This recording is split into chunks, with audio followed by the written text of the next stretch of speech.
Welcome, welcome, welcome. We are back with another one. So we're still on the topic of coordinate plane and coordinate grids. So this is our third concept that a plane or a grid may be used for. And this concept in math is called transformation. So basically, transformation is when a shape changes its position.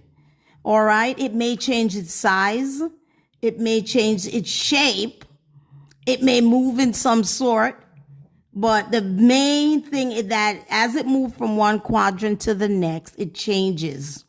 So the four types of changes it can make is translation, which is a type. It can do reflection, another type. It can rotate, another type, and it can dilate. Today we're going to look at just translation, and this is a copy of translation. All right, so translation basically is when it moves from one quadrant to the next, or it may move in the same quadrant. It does not change the shape.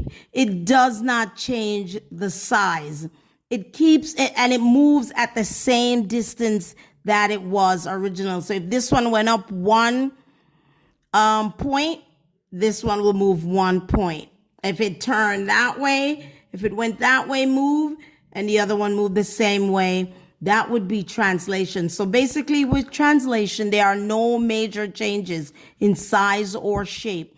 It just like slides over or glides over. If it was going this way, it would slide over or just glide over in the same position.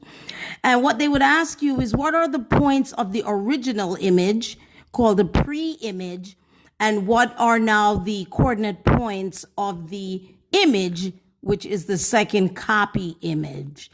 All right, so those are the things mostly the questions would refer to. I'm thinking of what else they may ask you, just to locate the new points and how much did it move and what sort of transformation did it make.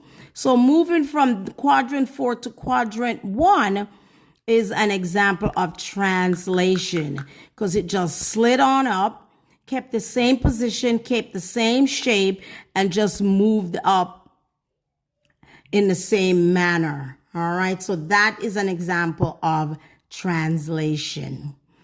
What say you? Give a like, subscribe, or leave a comment.